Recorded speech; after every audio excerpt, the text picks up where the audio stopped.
Bismillahirrahmanirrahim. Assalamualaikum warahmatullahi wabarakatuh. Alhamdulillah wassalatu wassalamu ala rasulillah wa ala alihi wa sahbihi wa man tabi'ahu wa mawalah.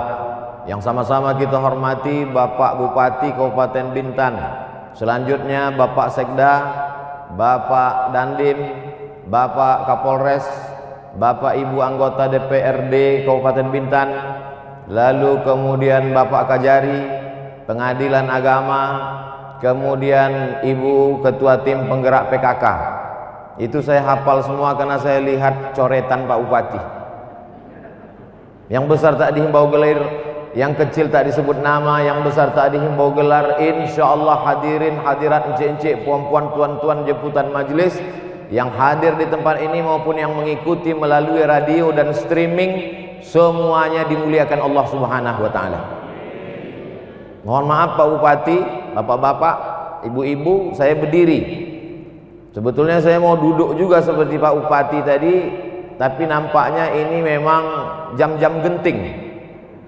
Perut kenyang, kata orang Melayu, tegang urat perut, kendur urat mata. Bukan saya menyindir Bapak Ibu, yang mengantuk itu bukan Bapak, saya mengantuk. Karena udah masuk tadi gonggong satu piring. Ada pepatahnya itu. Kepulauan Riau menggonggong, Ustadz Somad tetap berlalu.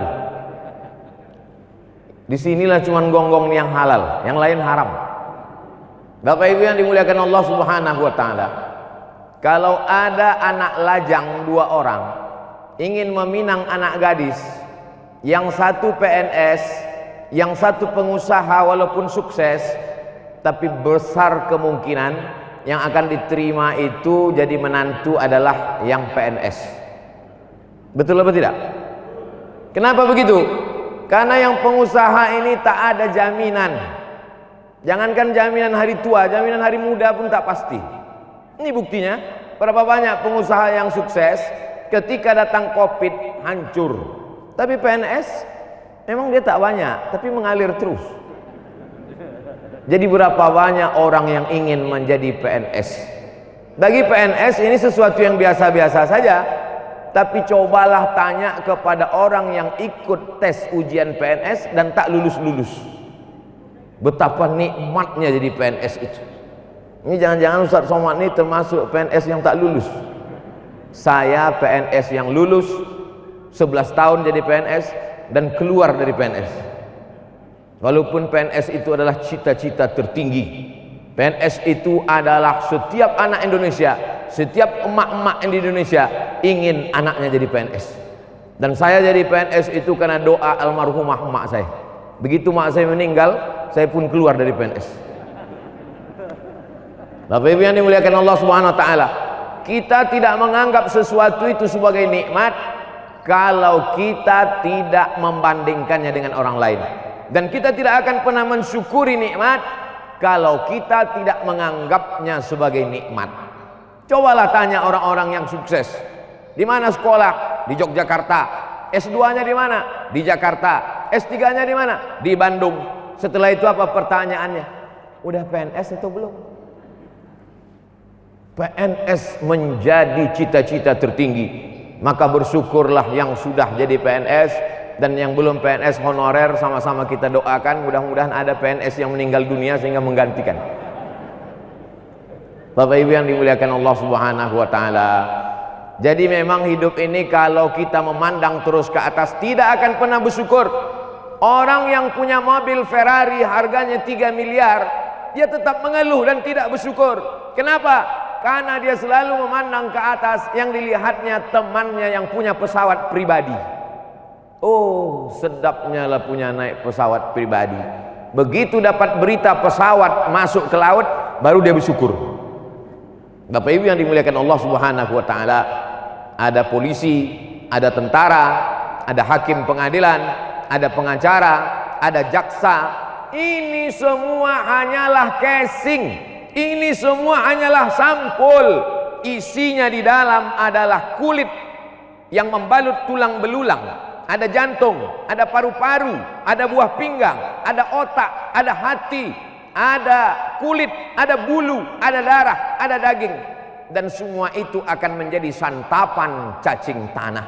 Hari ini Abdul Somad dimuliakan, disambut, tapi sampai masanya yang ditanya bukan Abdul Somad, tapi yang ditanya pakai kata ganti orang ketiga.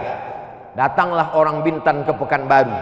Dulu orang bertanya, apa kabar Ustadz Somad? Dulu orang bertanya, di mana jadwal Ustadz di Batam? Begitu datang ke Pekanbaru, pertanyaannya sudah berubah, kuburnya di mana? Syukur-syukur orang bertanya kuburnya. Banyak orang yang lupa. Itu makanya setiap jamaah yang mau berfoto itu selalulah tadi habis makan berfoto. Saya berfoto ini biasa aja, cuman senyumnya itu tidak tahan lama kali. Jadi masker ini termasuk menolong saya juga, karena berfoto pakai masker itu tak perlu kita senyum. Setiap anak-anak kecil kalau datang bersalaman, saya salami. Emaknya minta supaya anak saya berfoto sama anaknya, saya berfoto. Kenapa Ustadz layani, Ustadz ladeni ini anak-anak kecil? Mudah-mudahan foto itu disimpannya, ketika Abdul Somad mati dikirimkannya Al-Fatihah. Mudah-mudahan foto itu dicetaknya, dimasukkannya ke lemari bukunya, ketika dibukanya ingat dia. Maka itulah amal yang tetap kekal abadi, tak putus sampai mati.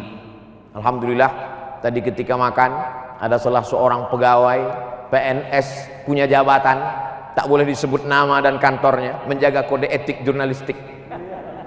Ustadz Somad, ada jadwal di Batam bulan sekian. Insya Allah Pak, apa itu? Meresmikan masjid. Awalnya masjid ini kecil Ustadz, tapi lalu kemudian ada tanah kosong luang bisa kita tambah. Nanti kalau masjid ini siap, insya Allah Ustadz akan datang ceramah meresmikannya. Itu memang bidang saya. Saya memang untuk meresmikan, menandatangani, memencet tombol, membuka tirai, menggunting pintu, itu memang bidang saya. Adapun peletakan batu pertama, terus terang saya tolak, karena beberapa batu yang saya letakkan itu tak bertambah-tambah. Beda kalau yang meletakkannya Pak Bupati. Bapak Ibu yang dimuliakan Allah Subhanahu wa Ta'ala, selama engkau menjabat, berapa masjid yang kau bangun? Jadwal saya di Jambi, diundanglah saya dari kota Jambi, naik mobil masuk jalan sempit. Dalam hati saya, apa dah, bagaimanalah orang yang mengundang ini? Ternyata sampai di kantor Kapolsek. Kapolsek yang undang. Dalam hati saya, tak level kita ini. Sombong kali Ustaz Somad.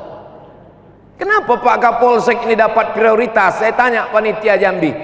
Saya di setiap daerah itu ada timnya. Ada tim UAS Aceh, ada tim UAS Sumut, ada tim UAS Kepri, ada tim UAS Jambi. Saya tanya tim Jambi, kenapa kita datang ke kantor Kapolsek ini? Ada apa? Ini Kapolsek mampu membangun masjid Pak Ustadz, dan ini hasil swadaya dia kumpulkan dari uang-uang yang ada di Polsek, di masyarakat, akhirnya berdiri satu masjid, dan dia mau yang meresmikan adalah Abdul Somad. Berikut ini marilah kita saksikan pengguntingan pita, pembukaan pintu masjid yang akan diserahkan secara seremonial oleh Ustadz Abdul Somad. Penyerahan beras, saya selalu diminta untuk menyerahkan beras. Besok insya Allah acara di Batam, melepas mobil ambulan secara seremonial. Berikut ini peletakan pita, pengguntingan pita, pemotongan pita, penandatanganan prasasti. Lama-lama datang juga rasa takut dalam hati saya. Nanti takutnya kata malaikat, berikut ini masuk surga Abdul Somad secara seremonial. Bapak Ibu yang dimuliakan Allah Subhanahu wa Ta'ala, jadi mumpung ada jabatan di tangan, mumpung menjadi PNS, mumpung tanda tangan masih laku, mumpung masih dipercaya, maka pakailah untuk menolong agama Allah Subhanahu wa Ta'ala. Apapun jabatanmu, apapun kekuasaanmu, apapun kantormu, apapun seragammu, pakailah Pak. Kelak masanya seragam itu akan dilepas. Kelak masanya SK itu tak lagi laku di bank manapun. Ketika itu barulah ke masjid, ketika itu barulah datang mendengar ceramah Ustadz. Selesai Abdul Somad ceramah, datanglah 3 orang di depan saya. Ustadz Somad, ya Pak, apa yang bisa kami lakukan untuk Islam? Saya tanya, Bapak kerja di mana? Kami baru pensiun Pak Ustadz. Istighfar aja lah Pak. Dulu waktu kerja, waktu masih ada tanda tangan, waktu masih ada jabatan, kenapa tak dipakai untuk menolong agama Allah Subhanahu wa taala?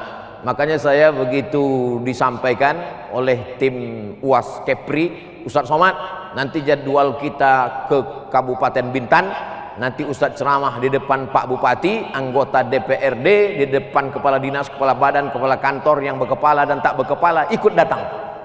Inilah tepat betul. Kenapa? Supaya nanti ketika mati saya dibangkitkan di padang mahsyar, ditanya oleh malaikat, "Hai Abdul Somad, sudah kau sampaikan kepada anggota dewan, bupati, sekda, kepala dinas, kepala badan, kepala kantor, kajari, hakim?" Sudah kusampaikan ya Allah. Ada mereka amalkan? Aku tak tahu ya Allah. Yang jelas sudah kusampaikan, innama anta munzir, engkau hanya pemberi peringatan saja hai Abdul Somad, lasta alaihim bimusaitir, engkau tidak punya kuasa untuk memaksa orang lain. Saya tak ada jabatan, saya tak ada kekuasaan, saya hanya menyampaikan, dan saya selalu sampaikan ceramah di mana-mana. Ustadz Abdul Somad sejak lahir sudah disetting untuk menjadi ustadz. Karena dulu waktu almarhumah emak saya mengandung saya dalam perutnya, sakit-sakitan saya, diperiksa oleh dokter, kata dokter ini janinnya ini udah mati di dalam, mau dioperasi, mau dikeluarkan dari dalam perut. Lalu kemudian dibawa kepada seorang kiai ulama, Tuan Guru, Tuan Syekh Muhammad Ali namanya.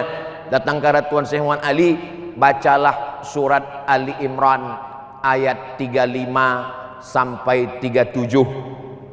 Inna 35 sampai 37, Rabbi inni nazartu laka ma fi batni muharraran fataqabbal minni innaka antas samiul alim.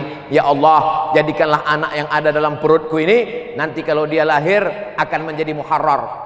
Almarhumah emak ini tak tahu entah apa arti ayat itu, karena dia orang kampung tak sekolah, dibacanya saja, percaya saja sama kiai, percaya saja sama ustadz, dibacanya pagi, petang, siang, malam.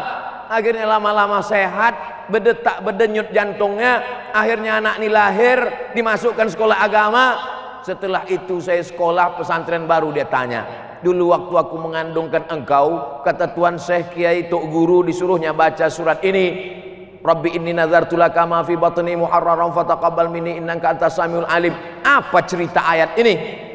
Mak, ayat ini bercerita tentang Imran. Imran ini punya istri namanya Hannah. Hannah ini lama tak punya anak. Lalu kemudian dia bernazar, ya Allah, kalau aku punya anak, maka anak yang kukandung ini aku berniat dia menjadi muharrar. Muharrar itu artinya menjadi pelayan Tuhan, menjadi penolong agama Allah. Makanya selalu saya katakan di mana-mana, saya akan menjadi ustadz sampai mati.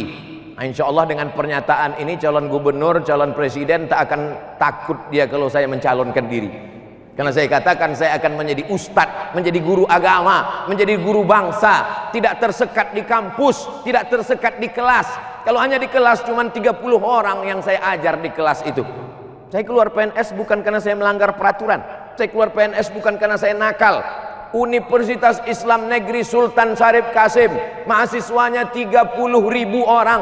Kalau Bapak Ibu tak percaya, datang nanti ke Riau, hitung sendiri.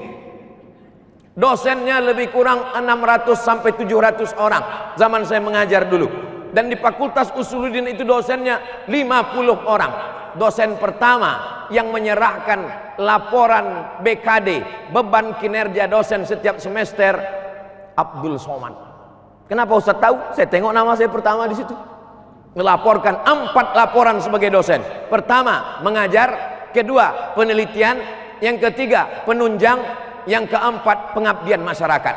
Mengajar, masuk saya 12 SKS. Penelitian, buku saya. Setiap semester saya menulis buku.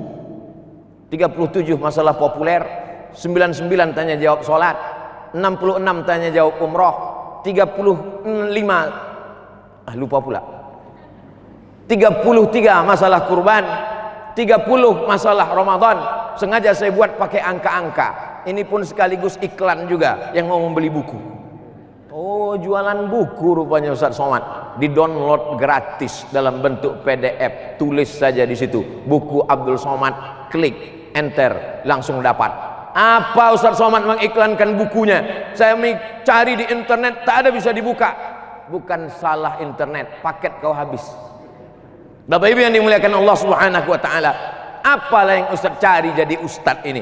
Ceramah 3 hari di Kepulauan Riau, di Bintan, balik ke Batam, nanti balik ke Pekanbaru. Setelah itu nanti masuk ke pedalaman Mentawai, Sumatera Barat, di kepulauan, pulau juga dia. Lalu kemudian Ustaz pergi nanti ke Medan, pergi ke Aceh, sampai ke Papua. Yang dicari itu tidak ada apa-apa. Yang dicari itu adalah supaya sampailah dakwah ini kepada umat, dan syukur-syukur mereka mau beramal. Kalaulah dengan ceramah ini ada di antara bapak ibu yang mendengarkan ceramah saya ini, lalu kemudian setelah pulang dia berikrar dalam hatinya, aku akan membangun masjid, aku akan membuat musola, aku akan membuat rumah Quran, maka saya mendapatkan limpahan pahala amal jariah. Saya mau beramal jariah tak ada kekuasaan, saya mau beramal jariah tak ada harta, saya mau beramal jariah menghafal Quran saya tak hafal. Dulu memang waktu di Al-Azhar ada wajib hafalan Quran setahun 2 juz. 4 tahun saya di Al-Azhar 8 juz. Tapi sekarang banyak tak bersisa lagi. Tinggal di hotel menengok orang pakai rok pendek hilang 2 juz. Naik pesawat hilang 4 juz. Ini tinggal kulhu aja lagi. Bapak Ibu yang dimuliakan Allah Subhanahu wa taala, maka inilah salah satu amal jariah. Saya sampaikan ke kantor bupati, ke kantor wali kota, ke kantor gubernur. Lalu kemudian ada pula satu wali kota saya support, lalu kemudian duduk dia menjadi wali kota. Kalau saya ceramah di satu daerah, habis ceramah tabligh akbar pulang selesai. Tapi kalau ada wali kota yang saya support, duduk dia menjadi wali kota, maka berjanji dia setiap satu kelurahan akan kita bangun rumah tahfiz Pak Ustadz. Jadi orientasi saya dalam ceramah ini cuma 3 saja. Pertama, perbaikan pendidikan. Yang kedua, perbaikan ekonomi umat. Yang ketiga, perbaikan politik. Ada beberapa bupati, wali kota minta support, minta endorse. Bedanya dengan Bintan ini, tak ada minta-minta endorse. Udah duduk baru diundangnya. Ini pula dia hebatnya. Mudah-mudahan kita doakan panjang umur, sehat badan, dijadikan amanah ini sebagai amal soleh insya Allah. Amin.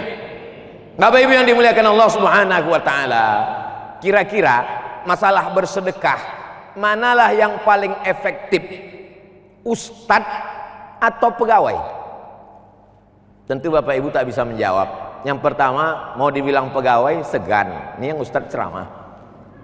Mau dijawab pun mulut tertutup masker, payah.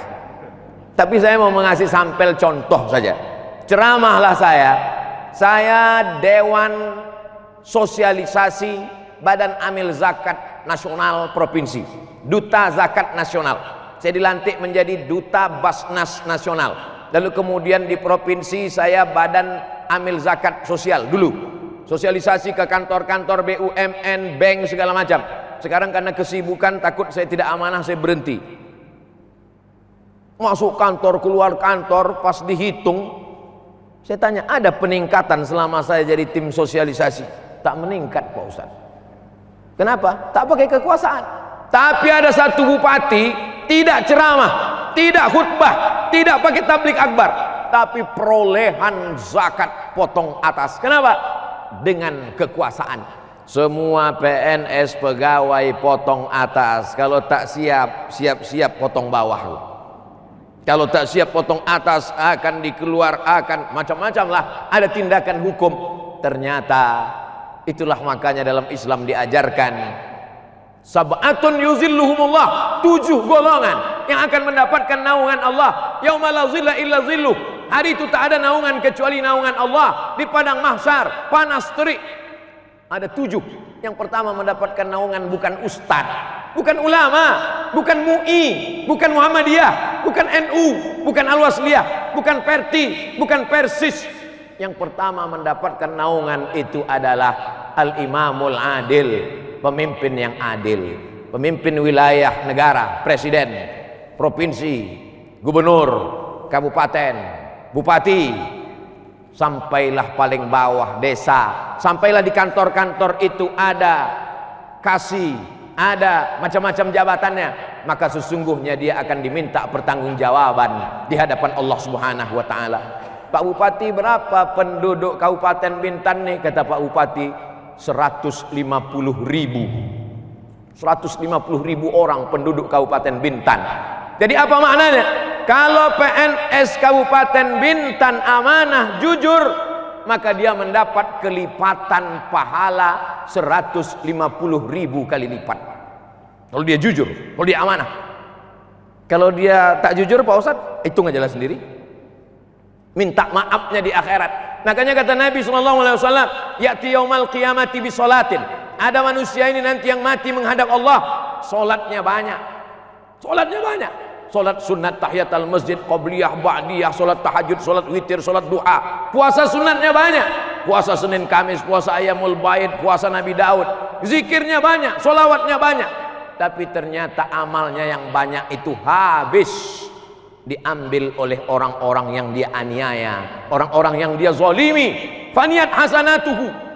Kalau yang mengantri itu cuma 4 orang, orang depan, orang belakang, orang kanan, orang kiri. Saya kalau menganiaya orang, saya aniaya tetangga saya 4 orang, depan, belakang, kanan, kiri. Insya Allah bisa saya tebus dengan sedekah saya, wakaf saya, sholat sunat saya, umroh saya. Tapi kalau yang kita aniaya 150.000 orang, yang satu mengambil puasa kita, yang satu mengambil zikir kita, yang satu mengambil umroh kita, yang satu mengambil haji kita, sehingga tak bersisalah bekal kita menghadap Allah Subhanahu wa ta'ala. Manusia ini Bapak Ibu dari ujung kaki sampai ujung rambut semuanya berpotensi menjadi penyakit.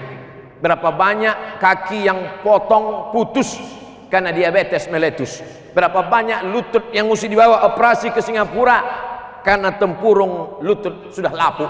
Berapa banyak orang kena penyakit buah pinggang cuci darah karena buah pinggang tak lagi bisa mensterilkan mencuci darah. Belum lagi kanker usus, ditambah lagi sakit tenggorokan, belum lagi mulut. Ini mesti ditutup, mulut dengan hidung mesti ditutup. Kenapa mulut dan hidung ditutup? Karena COVID tak masuk lewat telinga. Belum ada lagi penelitian. COVID-19 hanya masuk lewat mulut dan hidung, melalui tangan, masuk ke mulut, masuk ke hidung. Kita berdoa mudah-mudahan jangan sampai datang COVID-2021 yang masuk lewat telinga. Sampai hari ini dinyatakan COVID tidak sampai bisa terbang. COVID tak bisa terbang sendiri. Jadi sebetulnya secara hukum maka orang yang ada di kepulauan ini selamat. Kenapa? Karena COVID tak bisa terbang dan COVID tak bisa berenang. Lalu kenapa COVID bisa datang ke Bintan? Dibawa oleh orang yang datang kemari dari zona hitam dan zona merah. Datang orang Jakarta kemari, datang orang Bandung kemari, datang orang Surabaya kemari. Orang Pekanbaru tidak, karena sudah antigen. Bapak Ibu yang dimuliakan Allah Subhanahu wa ta'ala, artinya apa? Kita amat sangat berpotensi untuk sakit dan mati. Makanya banyak manusia stres. Sebetulnya penyakit itu tidak berbahaya, tapi yang berbahaya dia adalah ketakutan yang luar biasa. Yang diserangnya sebetulnya bukan fisiknya, mentalnya sudah kena duluan. Berapa banyak orang yang batuk-batuk sedikit, jangan aku sudah kena COVID ini. Tapi saya tetap mengikuti 3M, menjaga jarak, mencuci tangan, memakai masker. Ustadz bilang pakai masker, itu kenapa Ustadz tak pakai masker? Ceramah. Ini nanti habis ini pakai lagi. Bapak Ibu yang dimuliakan Allah Subhanahu wa ta'ala. Oleh sebab itu, walaupun COVID ini merajalela sudah hampir setahun sudah. Saya ingat dulu saya sudah mulai off Maret. Pulang saya dari Solo, sejak itu saya off tak ceramah. Maret, April, Mei, Juni, Juli, Agustus, 6 bulan saya tidak ceramah, tidak keluar kota, hanya webinar online saja. Keluar pertama kali Agustus, pergi saya ke Medan. Sampai di Medan masuk hotel, saya tengok ada timbangan. Saya pun naik ke atas, saya tengok timbangan saya 56 kilo. Ternyata 6 bulan saya di rumah itu bertambah 6 kilo. Apa maknanya? Bahwa ada satu sisi positifnya, ada satu sisi negatifnya. Dengan adanya COVID ini Bapak Ibu terlatih menjadi guru. 80% wali murid minta kepada guru kepala sekolah supaya pendidikan minta tatap muka. Kenapa? Saking kan sudah tak tahannya lagi Bapak Ibu jadi guru, meminta supaya anak-anak ini masuk kelas. Jadi dengan ini kita tahulah rupanya susah mereka mendidik anak-anak kita. Tahulah kita bahwa sebenarnya guru itu bukanlah pegawai, bukanlah orang laundry yang kita kasih duit untuk mencuci baju yang kotor, tapi mereka adalah sahabat kita supaya sama-sama anak kita itu selamat, supaya mereka bisa menghafal Quran, supaya mereka bisa takut kepada Allah Subhanahu wa taala. Jadi Covid ini juga menunjukkan ternyata negara yang katanya adidaya, Amerika tak berdaya. Malaysia yang hebat, Singapura tutup pintu, tak boleh masuk sama sekali. Jadi satu sisi dia adalah musibah besar, tapi di sisi lain adalah dia juga menyadarkan manusia ada makhluk yang tak nampak oleh mata. Dalam Quran dikatakan, innallaha la yastahi ayatriba mathalam ma ba'udatan. Allah tak malu menciptakan makhluk sebesar nyamuk, fama fauqaha, walaupun lebih kecil daripada nyamuk. Nyamuk masih nampak lagi, dia tak nampak. Covid itu tak nampak. Itu yang nampak kita macam rambutan yang dibuat di baleho-baleho itu sudah dibesarkan dengan hiper teleskop berpuluh ratus kali barulah nampak dia. Beberapa bulan yang lalu ada yang mengirimkan video pendek WA ke saya. Inilah Covid pada asal muasalnya, tak nampak, lalu mulai nampak, makin besar, makin besar, makin besar. Yang terakhir, inilah yang Anda tunggu-tunggu. Dikirimnya gambar rambutan. Bapak Ibu yang dimuliakan Allah Subhanahu wa taala, sesungguhnya Allah mau mengatakan, hai kau yang merasa dirimu hebat, hai kau yang merasa berkuasa, ternyata kalau dia mau masuk, kau tinggal di dalam istana yang megah, dikawal oleh pengawal sekeliling. 150 pegawai kerajaan Saudi Arabia yang terkenal ketat dan hebat itu dilarikan ke Riyadh, dilarikan ke Jeddah, karena ternyata terkena juga. Covid tak segan pada pegawai kerajaan Saudi Arabia yang katanya hebat, yang katanya kaya raya, yang katanya kaya minyak, kena juga. Yang kaya minyak, apalagi cuman kita minyak jelantah. Oleh sebab itu Bapak Ibu yang dimuliakan Allah Subhanahu wa taala, kalau Bapak Ibu hari ini masih sehat, maka jagalah kesehatan, tetap cuci tangan. Saya tadi begitu sampai langsung, cuman orang Bintan ini lebih lembut dengan Ustadz daripada orang tempat lain. Di sini Ustadz Somad cek dulu suhu, diceknya tangan saya ditembak. Tempat lain langsung ke kening aja tuh. Entah karena saya jalan sama Pak Bupati tadi agaknya. Habis itu cuci tangan. Di tempat lain cuci tangan dulu baru makan. Di sini enggak. Habis makan cuci tangan sekali lagi. Hand sanitizer. Habis itu menjaga jarak. Hanya boleh 100 orang saja. Tidak apa-apa. Ustadz Somad, Ustadz kan biasanya tablik akbar. Saya jadwal rutin ke Bintan ini setahun sekali. Tahun lalu kita masih bisa tablik akbar. Limpah ruah masyarakat di tanah lapang. Tak terpikir tahun itu, karena waktu itu Covid masih di Wuhan lagi. Rupanya sampai juga dia ke Bintan tahun ini. Ustadz Somad, nanti Ustadz ceramah orang tak ramai, hanya 100 orang saja. Pak Bupati, Pak Panitia, saya ini ceramah dengan kamera berdua pun selalu. Di TV itu mana ada orang? Asal udah dihidupkan mereka, berdua aja saya sama kamera. Hai jamaah dimanapun berada, kita berjumpa lagi. Kadang senyum, kadang ketawa, kadang menangis. Maka hari ini masih ada 100 orang, masih alhamdulillah. Andai 100 orang ini pun tak ada, tinggal saya sama kamera, saya lanjutkan juga. Bapak Ibu yang dimuliakan Allah Subhanahu wa taala, maka tidak ada alasan untuk tidak bersemangat. Kenapa? Karena kalau kita mati menghadap Allah, yang kita bawa bekal hanyalah amal-amal soleh itu saja. Ketika bapak masuk ke kantor, ibu masuk ke kantor jam 8 pagi, pulang jam 4 sore, 9, 10, 11, 12, 1, 2, 3, 4, maka selama 8 jam ini bernilai ibadah. Ibadah tidak hanya dibatasi pada sholat duha.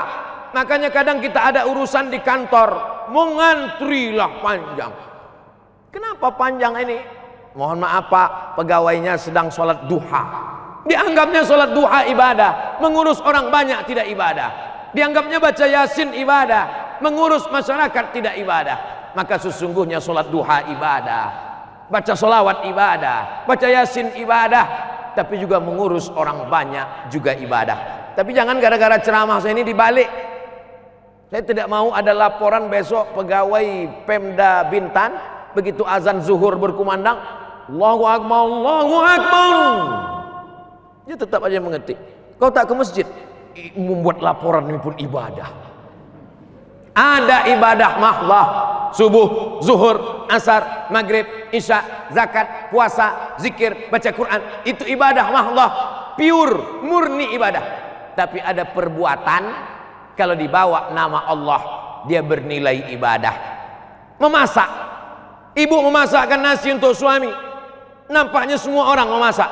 Tapi kalau diniatkan karena Allah menjadi ibadah. Mengurus 150.000 orang satu Kabupaten Bintan, pekerjaan, mendapat gaji dari negara, APBN, APBD.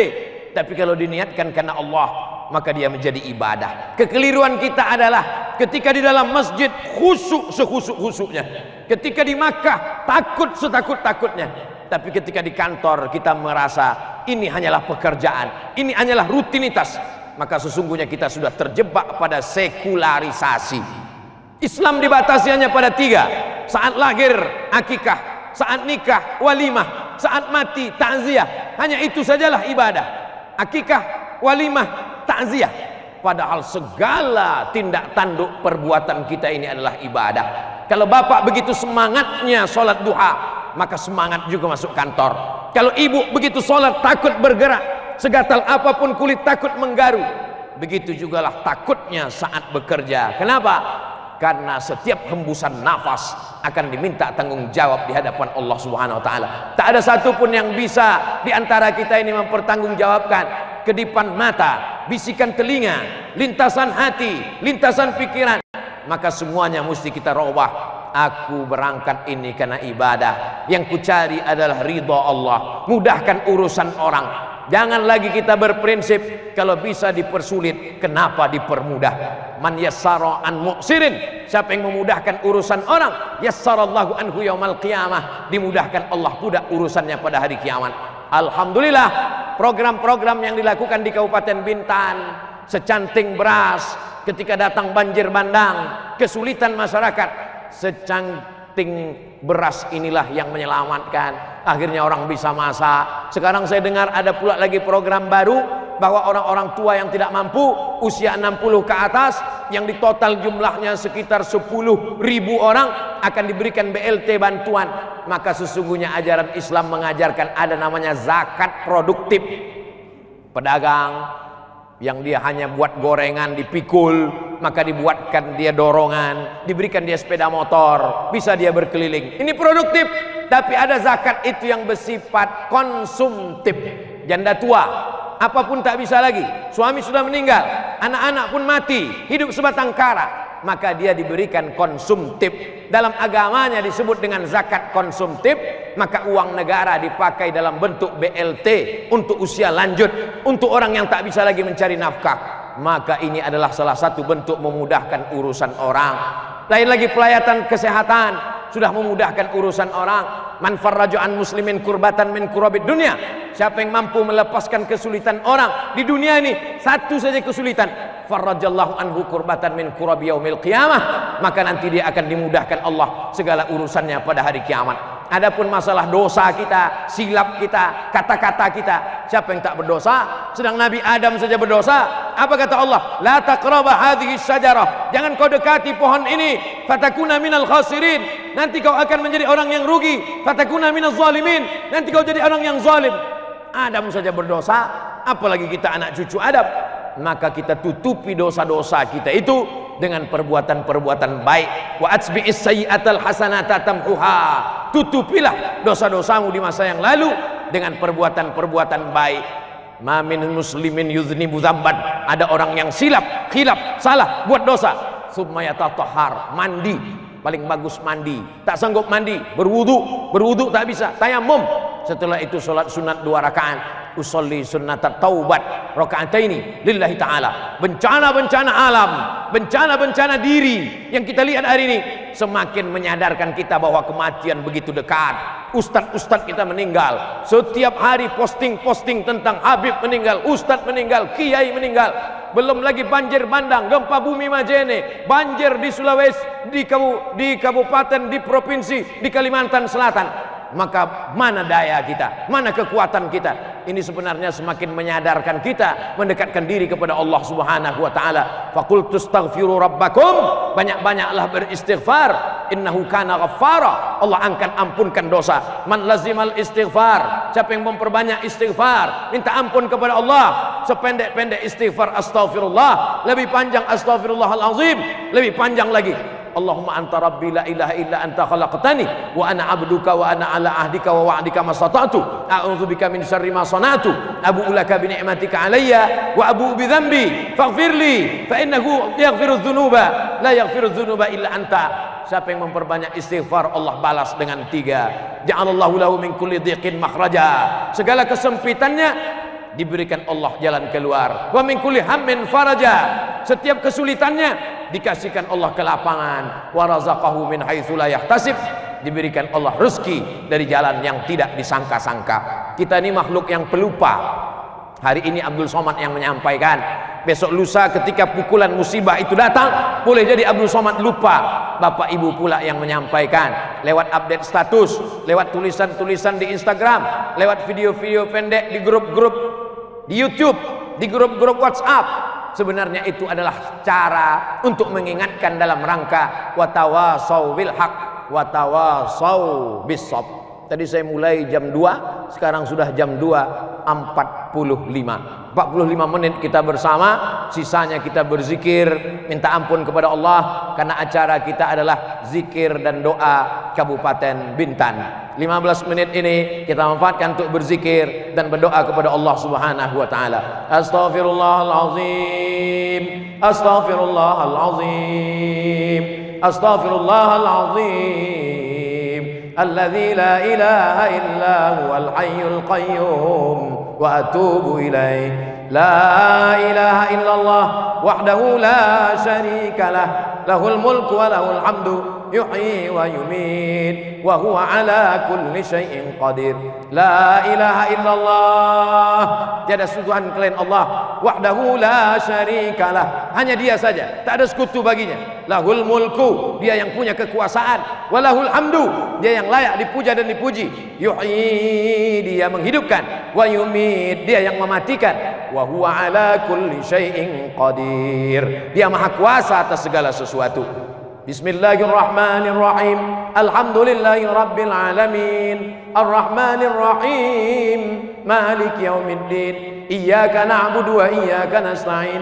Ihdinas siratal mustaqim. Siratal ladzina an'amta 'alaihim ghairil maghdubi 'alaihim waladdallin. Amin. Adab berdoa dahului dengan Fatihah, karena Fatihah itu tadi pembuka. Fatihah membuka pintu-pintu langit.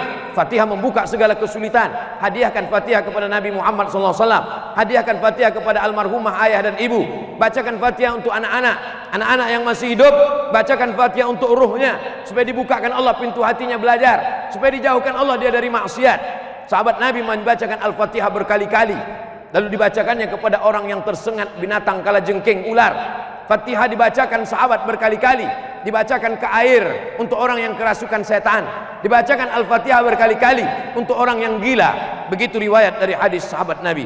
Bismillahirrahmanirrahim. Qul huwallahu ahad, Allahus samad, lam yalid wa lam yulad wa lam yakul lahu kufuwan ahad.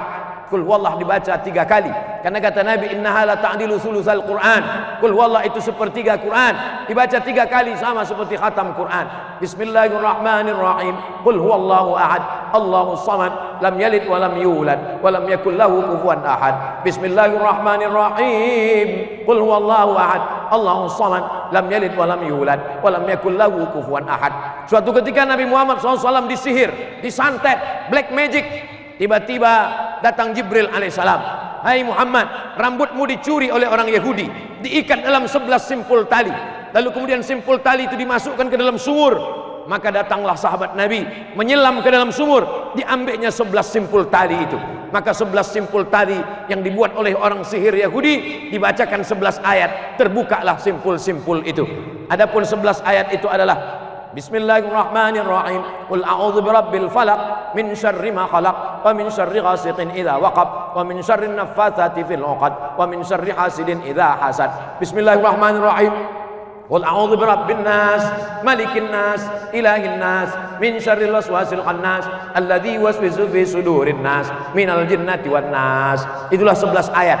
Dibaca pagi, dibaca petang, dibaca mau tidur malam, dibaca waktu malam tahajud. Baik, paling tidak sehari semalam kita baca. Pagi sekali habis sholat subuh, petang sekali habis sholat asar. Kalau tak bisa habis sholat maghrib, tak bisa maghrib habis sholat isya, tak bisa sholat isya mau tidur malam, tak bisa juga waktu mau tidur malam. Malam pas tahajud, tahajud juga tak bisa, mati aja lah. Setelah itu barulah kita baca pangkal Al-Baqarah, ayat kursi dan ujung Al-Baqarah. Pangkal Al-Baqarah 6 ayat. Alif Lam Mim. Dzalikal kitabu la raiba fihi hudal lil muttaqin alladzina yu'minuna bil ghaibi wa yuqimuna shalah wa mimma razaqnahum yunfiqun walladzina yu'minuna bima unzila ilaika wa ma unzila min qablik wa bil akhirati hum yuqinun ulaika ala hudan min rabbihim wa ulaika humul muflihun. Habis itu baru ayat kursi. Siapa yang membaca ayat kursi dikirimkan Allah malaikat penjaga, dibaca habis subuh dijaga sampai zuhur, dibaca zuhur dijaga sampai asar, dibaca asar dijaga sampai maghrib, dibaca maghrib dijaga sampai isya, dibaca isya dijaga sampai subuh, dibaca waktu mau malam tidur maka dijaga, dikirimkan Allah malaikat. Siapa nama dia? Allahu la ilaha illa huwal hayyul qayyum. Apakah dia mengantuk? La ta'khudhuhu sinatun wala naum. Apa harta punya dia? Lahu ma fis samawati wa ma fil ard. Adakah yang bisa menolong selain dia? Man dzalladzi yashfa'u indahu illa biiznih. Tahu tak dia apa yang berkata-kata dalam hati, dalam otak? Ya'lamu ma baina aydihim wa ma khalfahum wa la yuhituna bi syai'in min 'ilmihi illa bima syaa. Bagaimana kekuasaannya? Wasi'a kursiyyuhu samawati wal ard. Tahukah dia ada daun kayu yang jatuh?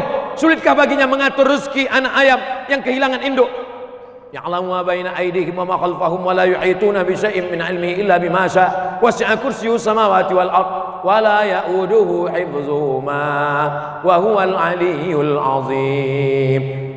Lalu kemudian ujung Al-Baqarah 3 ayat. Lillahi ma fis samawati wa ma fil ard wa in tubdu ma fi anfusikum aw tukhfuhu yuhasibukum bihillah fayaghfiru liman yasha wa yu'adzibu man yasha wallahu ala kulli syai'in qadir.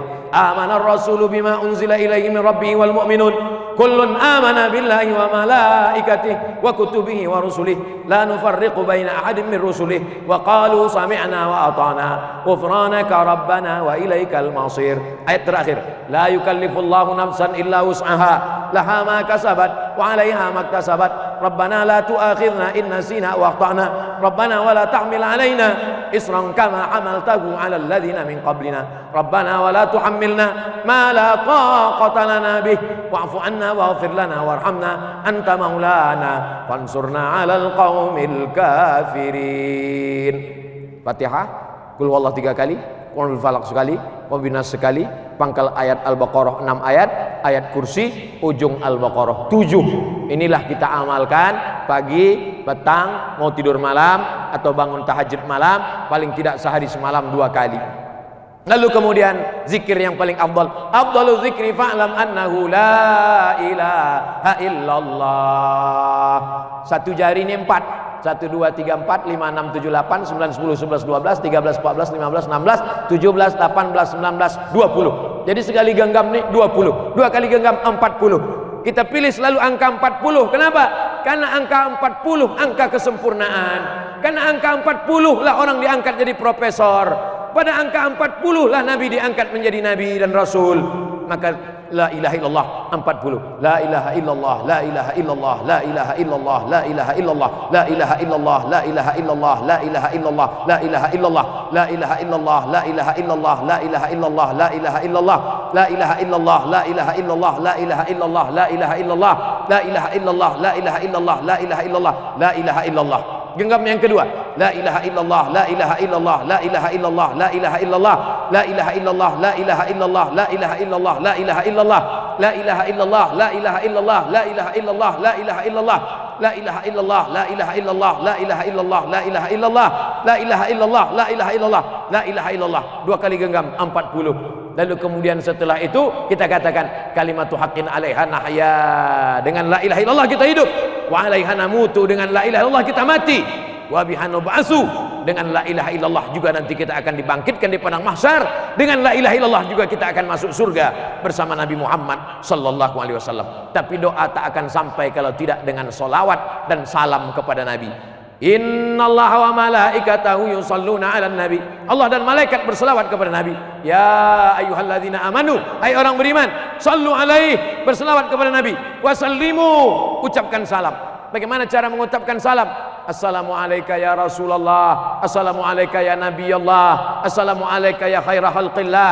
Kalau tak bisa macam-macam, satu salam saja. Assalamualaikum ayyuhan nabiyyu wa rahmatullahi wabarakatuh. Setelah itu bersolawat, sedikit-dikit solawat satu, paling afdal banyak.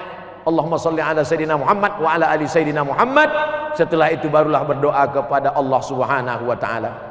A'udzubillahi minasyaitonirrajim. Bismillahirrahmanirrahim. Alhamdulillahirabbil alamin. Wassalatu wassalamu ala asyrafil anbiya'i wal mursalin sayyidina wa maulana Muhammadin wa ala alihi wa sahbihi ajma'in. Rabbana 'alaika tawakkalna, kepada Engkau kami bertawakal ya Allah. Wa ilaika anabna, kepada Engkau kami berserah diri ya Allah. Wa ilaikal masir, kepada Engkau kami semua akan kembali ya Allah. Tubna ilaik, kami taubat kepadamu atas segala dosa-dosa silap salah kami.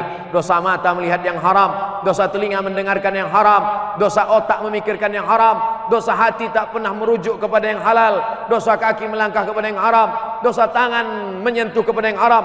Maka ampunkan segala perbuatan kami ya Allah. Rabbana fir lana dzunubana, ampunkan dosa kami, wali abaina, ayah kami, wali ummahatina, emak kami, wali azwajina, pasangan hidup kami, wali dzurriyyatina, anak cucu keturunan kami, wali zu'amaina, pemimpin-pemimpin kami yang saleh, wali ikhwanina, saudara-saudara kami, alladzina sabaquna bil iman, yang sudah mendahului kami dengan iman. Allahumma ja'al abna'ana wa banatina minas salihin was salihat, jadikan anak-anak kami anak-anak yang saleh dan salihah, min huffazil Quran wal hafizat, jadikan mereka para penghafal Quran ya Allah, minal mujahidina fi sabilika, jadikan mereka orang yang menolong agamamu dengan harta dan nyawa yang kau titipkan di badan mereka ya Allah. Wahfazna min kulli su' wa syarr, jaga kami, jaga anak-anak kami, jaga kawan-kawan kami, jaga sahabat-sahabat kami dari segala perbuatan maksiat. Allahumma ja'al hadzal balada baladan aminan mutmainnan ya'tihi rizquhu min kulli makan. Jadikanlah Kabupaten Bintan, jadikan Kepulauan Riau, jadikan Negara Kesatuan Republik Indonesia baldatun thayyibatun wa rabbun ghafur, negeri yang aman, damai, terbuka pintu rezeki dari segala penjuru. Allahumma dafa'an al-ghala wal waba wal fahsya wal riba wal zina was suyuf al mukhtalifa was syada'ida wal. Jadikanlah Indonesia ini negeri yang aman, selamat dari malapetaka, bencana, riba, zina, narkoba, perbuatan keji dan mungkar. Allahumma anzilir rahmata wassalamata wal barakata, turunkanlah keselamatan, kerahmatan, keberkahan ala hazihil jamaah, kepada jamaah yang hadir ini dan kepada jamaah yang mengikuti program kami pada siang petang ini ya Allah. Rabbana taqabbal minna, terima amal kami, innaka antas samiul alim, engkau maha mendengar lagi maha mengetahui. Wa tub alaina, terima taubat kami, innaka antat tawwabur rahim, engkau sajalah penerima taubat ya Allah. Allahumma rzuqnal istiqamata ala syariatil gharra, berikan kami istiqamah dalam hidup ini ya Allah. Ustaz kami, habib kami, buya kami, tuan guru kami masih muda, lebih muda daripada kami, sudah mendahului kami. Kami masih kau berikan hidup karena kami belum layak menghadapi engkau karena dosa kami begitu banyak. Jadikan kami orang yang mengisi usia kami ini dengan amal soleh ya Allah. Jadikan kami bertasbih, bertahmid, bertakbir, mengagungkanmu ya Allah. Allahumma ja'al akhira kalamina inda intihai ajalina, jadikan akhir kalam kami ketika ajal kami sampai, malaikat maut mencabut nyawa kami, yang keluar dari mulut kami la ilaha illallah Muhammadur Rasulullah. Selamatkan kami dari sakaratul maut, selamatkan kami dari azab kubur, selamatkan kami ketika bangkit dari kubur, selamatkan kami ketika di padang mahsyar, selamatkan kami ketika meniti titian suratul mustaqim, selamatkan kami ketika amal kami dihisab, dihitung dan ditimbang, selamatkan kami selamat dari neraka, dan sampai akhirnya kami masuk ke dalam surga bersama Nabi Muhammad sallallahu alaihi wasallam. Rabbana atina fid dunya hasanah wa fil akhirati hasanah wa qina adzabannar. Wa sallallahu ala sayyidina wa maulana Muhammad wa ala alihi wa sahbihi wa sallam. Walhamdulillahi rabbil alamin. Taqabbalallahu minkum minna wa minkum taqabbal ya karim. Terima kasih segala perhatian. Mohon maaf segala kesilapan dan kekhilafan. Banyak tutur kata menyinggung perasaan tak berkenan di hati hamba Allah yang dhaif al-fakir Abdul Somad. Mohon maaf. Terima kasih. Wassalamualaikum warahmatullahi wabarakatuh.